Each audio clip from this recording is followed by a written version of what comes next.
Eu inicio refletindo sobre isso, que quando o assunto é missões, quando o assunto é crescimento da igreja, nós costumamos ter dois grupos de pessoas que eu vou chamar assim.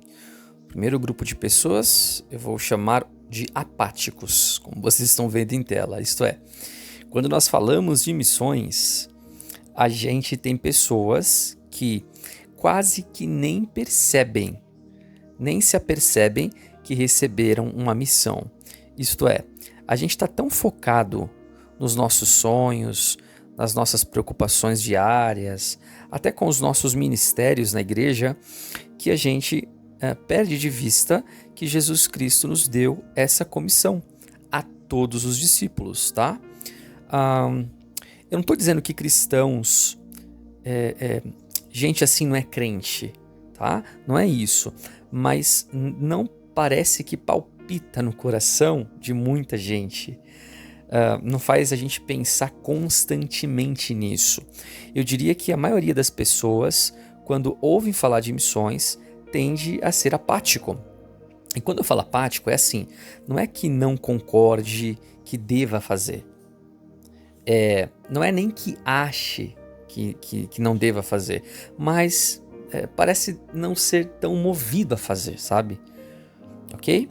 Entendido esse ponto, vou dar alguns exemplos. Talvez a pessoa até se envolva com a igreja por várias outras razões, por causa da comunhão.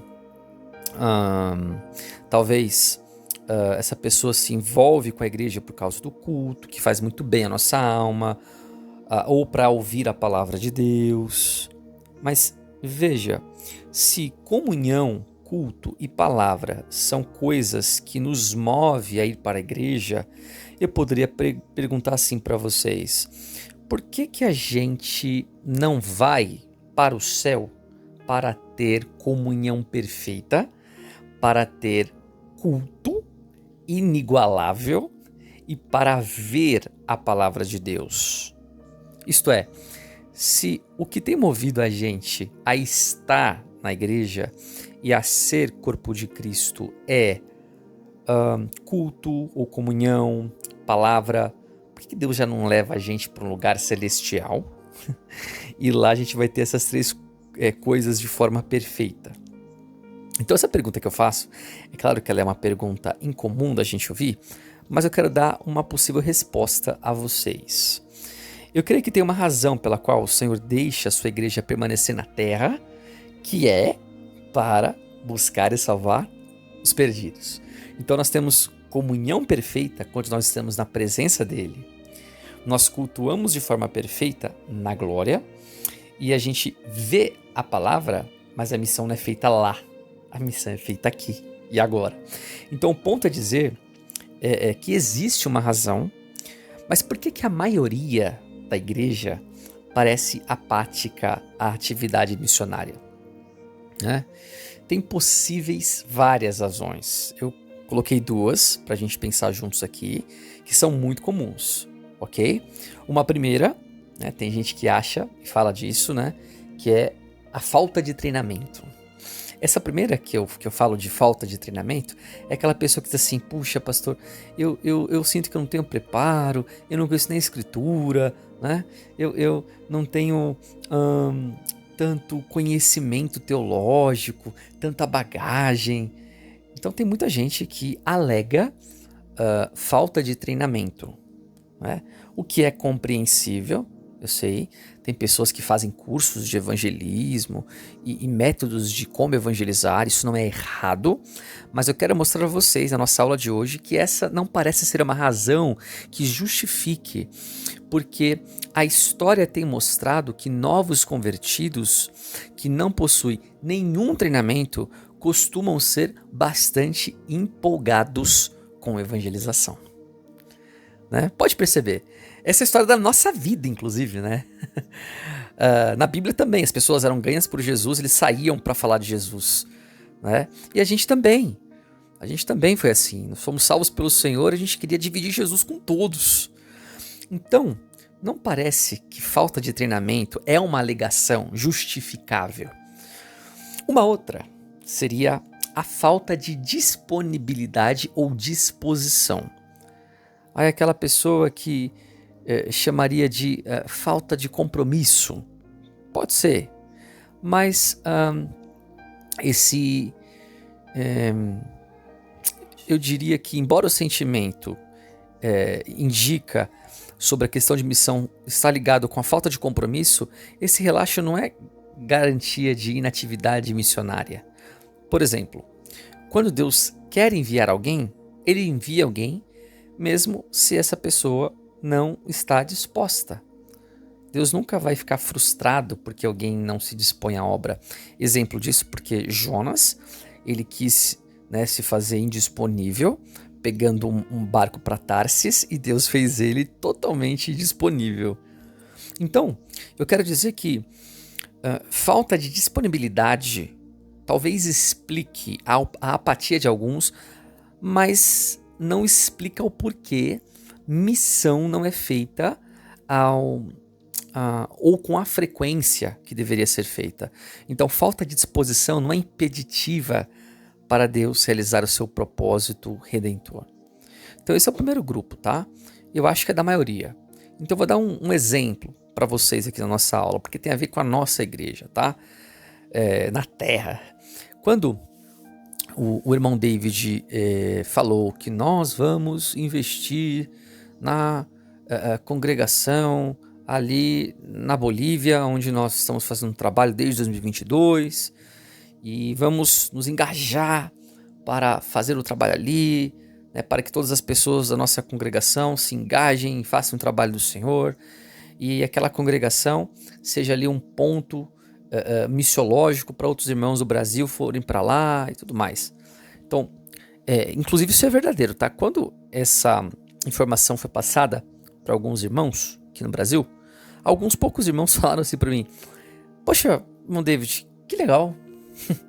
Só que assim, que legal é pouco para quem se diz que está disposto a fazer missões.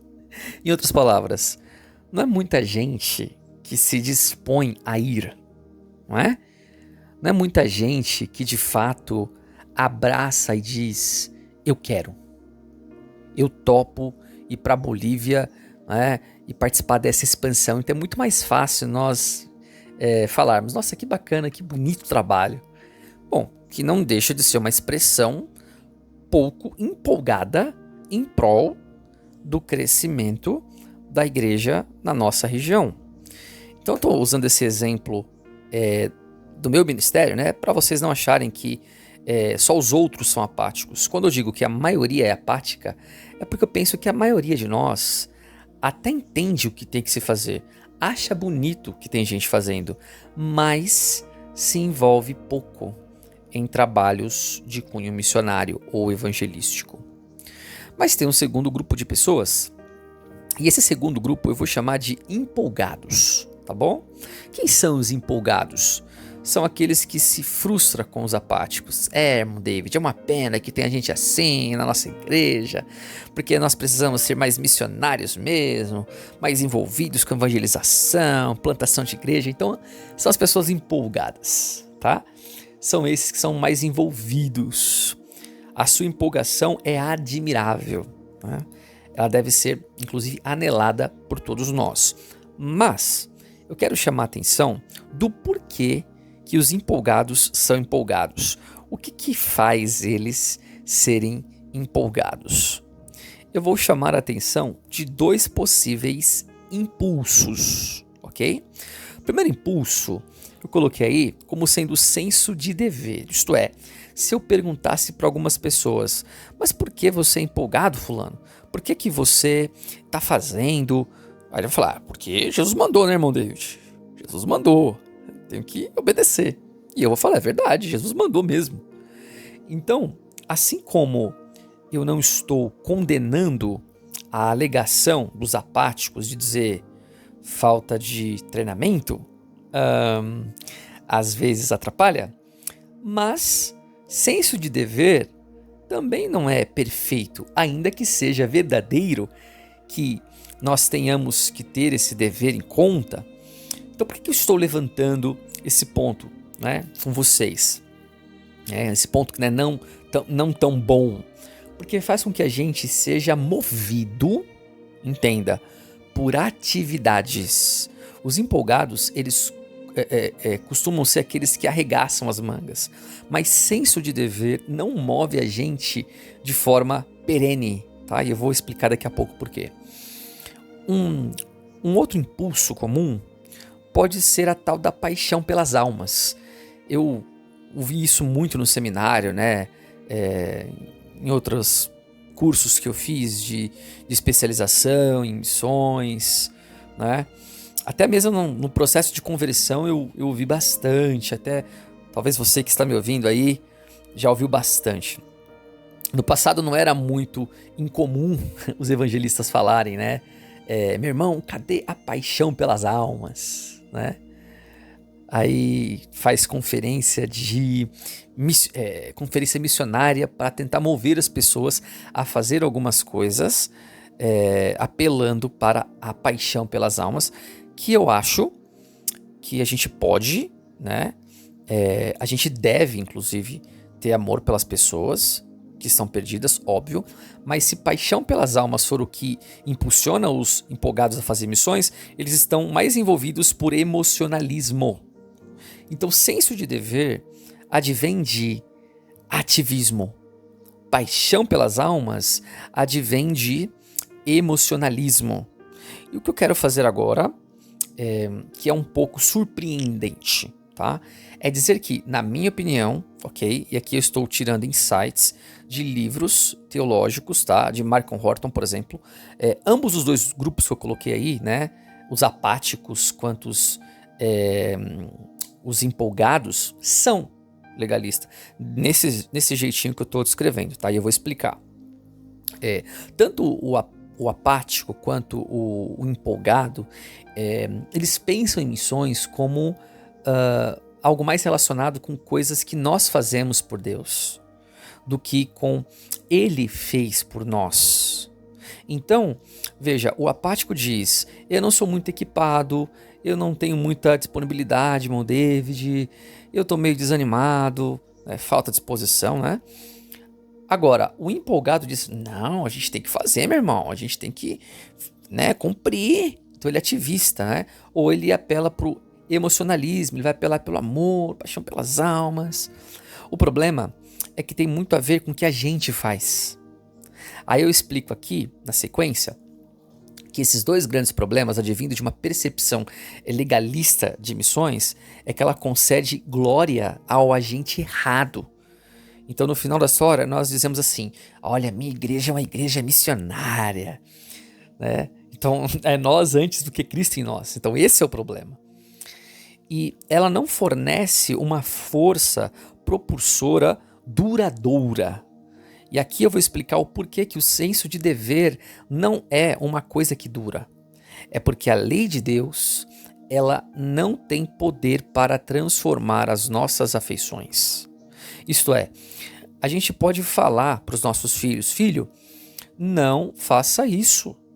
O pai está te explicando, viu, Davi? Não vá para tal lugar.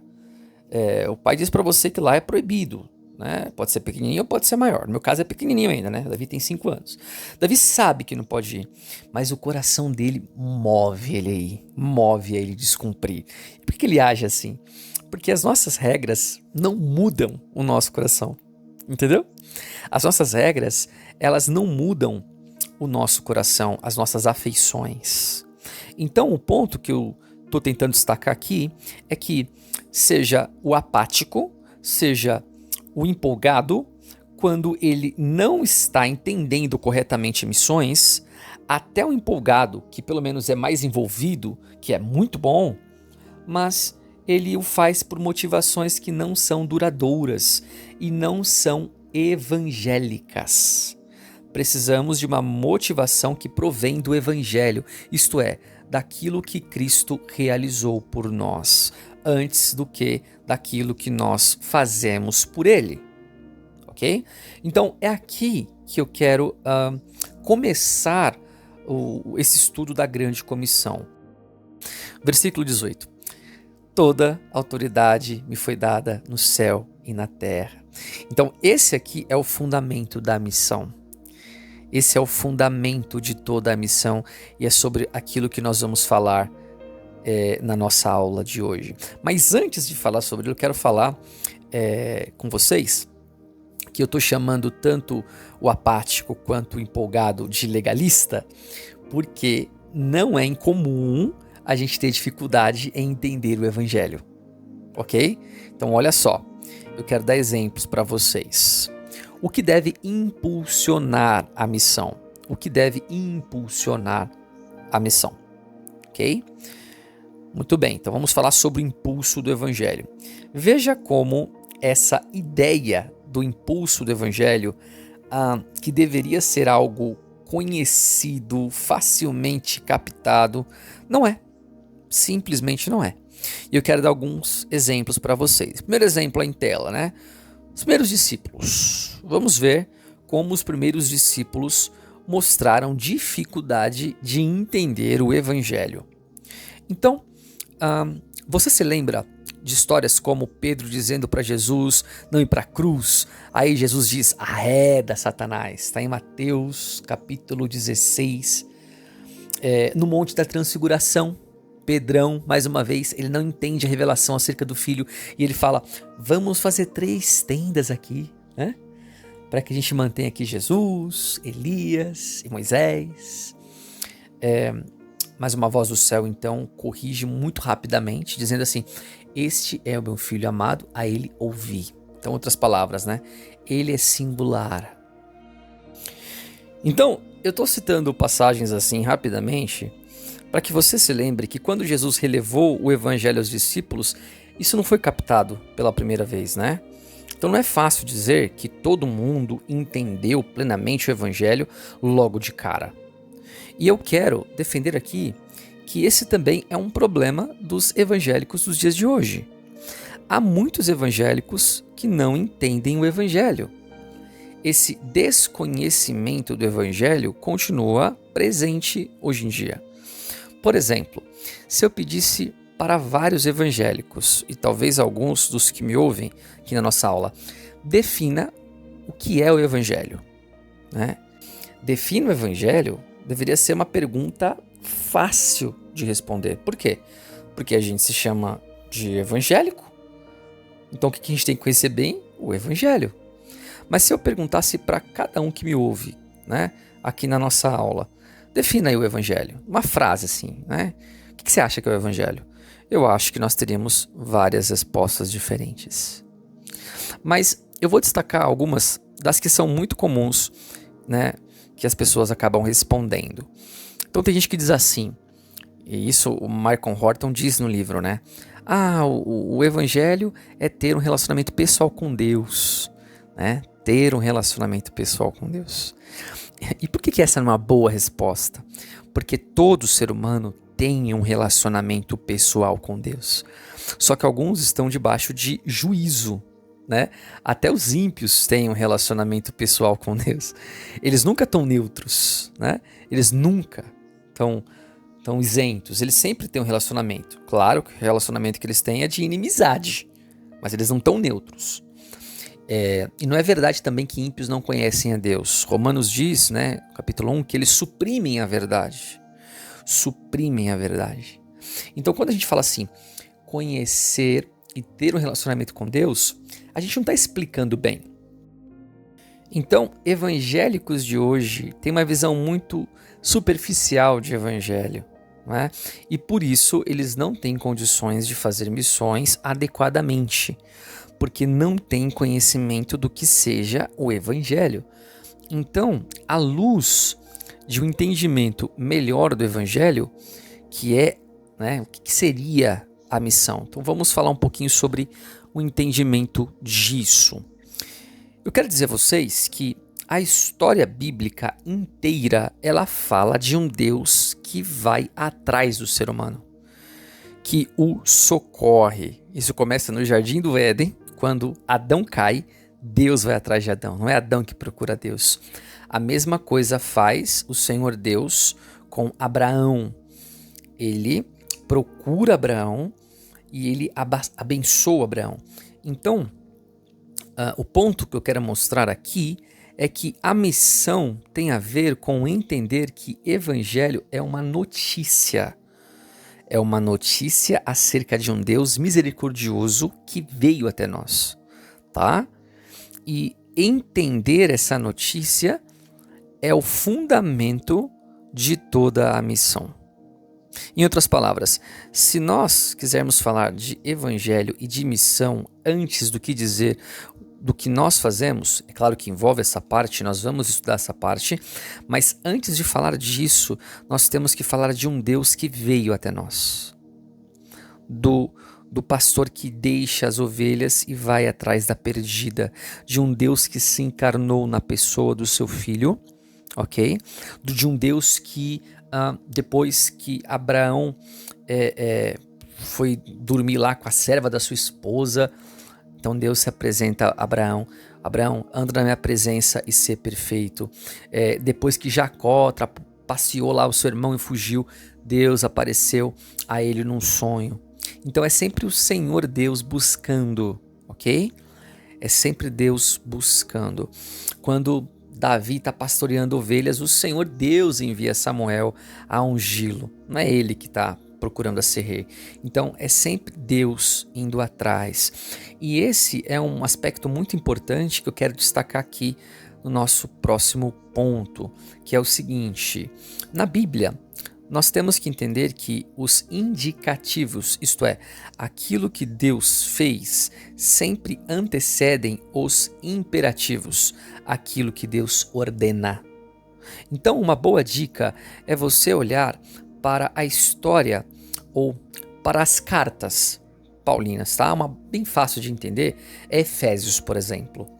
Efésios descreve bastante da obra de Deus por nós, né? O Deus Trino, Deus Pai, Deus Filho, Deus Espírito Santo, antes de dar várias ordens a nós, principalmente a partir do capítulo 4. Se você olhar os capítulos 4 a 3, quase que só tem indicativos, né? Do capítulo 4 em diante, uma série de ordens. Ele começa com: rogo-vos, pois, irmãos, que andeis de modo digno da vossa vocação. Isto é, à luz da mensagem, agora vocês precisam andar assim. Então, o que isso muda a nossa percepção de missão? É que quando nós falamos do nosso fazer, não fundamentado naquilo que Deus realizou, a gente se torna ativista. É o empolgado ativista, ok? É o empolgado que diz: nós temos que fazer, eu tenho que arregaçar as mangas aqui para cima.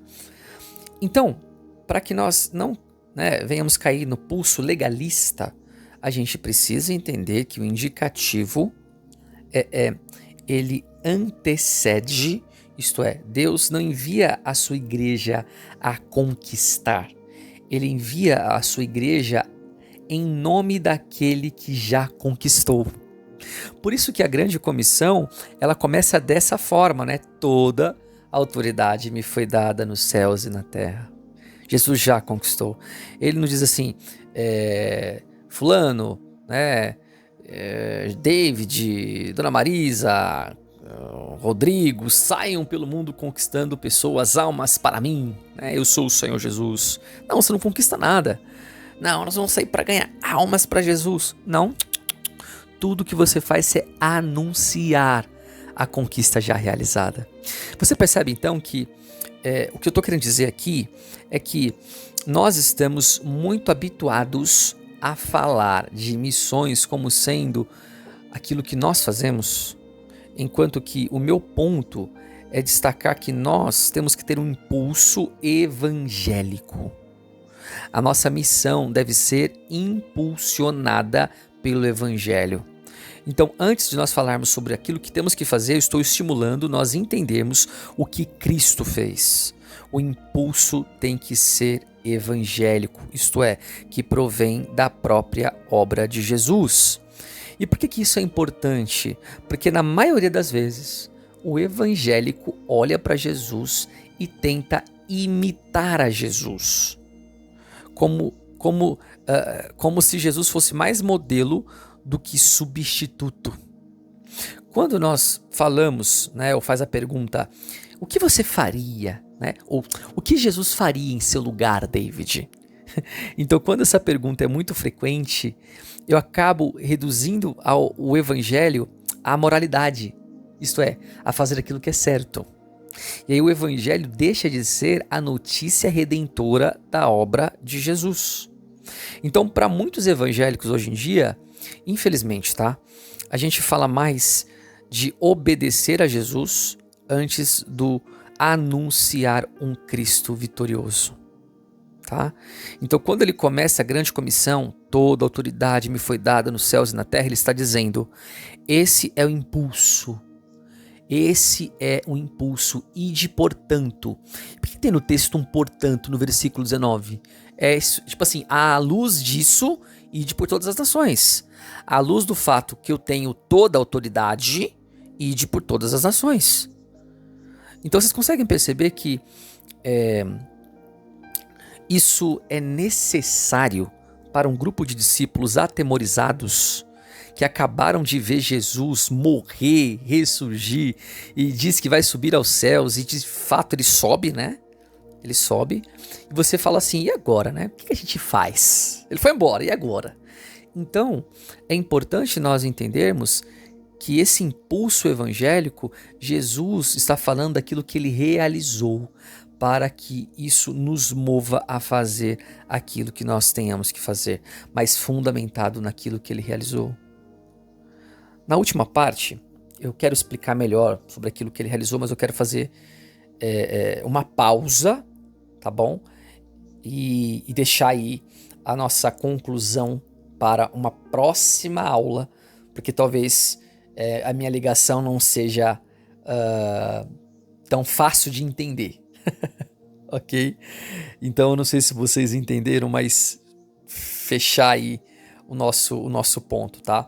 Eu estou alegando que nós estamos mais habituados em fazer missões por razões legalistas do que por razões evangélicas, por impulsos legalistas em detrimento de impulsos evangélicos. Isto é, as pessoas que não vão porque não estão preparadas ou não têm condições de fazê-lo, até gostariam, mas tem um certo receio, uma timidez, ou tem dificuldade de falar, e os empolgados estão fazendo porque Jesus mandou fazer e eles têm amor pelas almas. Veja, não é errado obedecer a Jesus ou fazer por amor.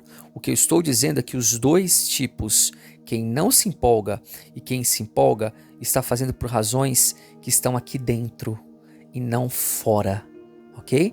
Dentro do coraçãozinho, ou eu não tenho treinamento, ou eu não tenho a disponibilidade, ou eu faço o que tem que fazer e eu tenho paixão pelas almas. Sempre aqui dentro, nunca lá fora. Os dois acabam caindo em legalismo. É isso que eu quero dizer, ao invés de sermos impulsionados pelo Evangelho. Esse é o ponto aqui da nossa primeira parte da nossa aula, porque eu quero chamar a nossa atenção para o fato de que tanto quem não faz quanto quem faz, via de regra, não é totalidade, é óbvio, tá? Mas via de regra, faz ou não faz pelas razões erradas. E isso não é bom, porque isso não combina com a própria comissão de Jesus. Ele comissionou o triunfo dele, não com irmãos, cadê a paixão pelas almas? Ok? Saia da sua zona de conforto e vá trabalhar, irmão David. Não é assim? Fulano, saia da sua casa e abraça a missão. Cadê o senso de dever, meu irmão? Veja, nós fomos ordenados a fazer, isso é verdadeiro, está no texto bíblico. E a gente tem que amar as almas, isso também é bíblico. Mas nós sabemos que se dependermos daquilo que a gente sente e da nossa obediência, nós não seremos consistentes. A gente pode até começar, mas uma hora a gente vai parar. Nós não seremos consistentes. Então nós temos que achar um motivo mais forte do que esse. Essa é a primeira alegação aqui da nossa primeira aula. Tá bom? Te vejo aí na próxima aula. Se tiver dúvidas, pode deixar nos comentários aí. Um abraço. Fiquem na paz.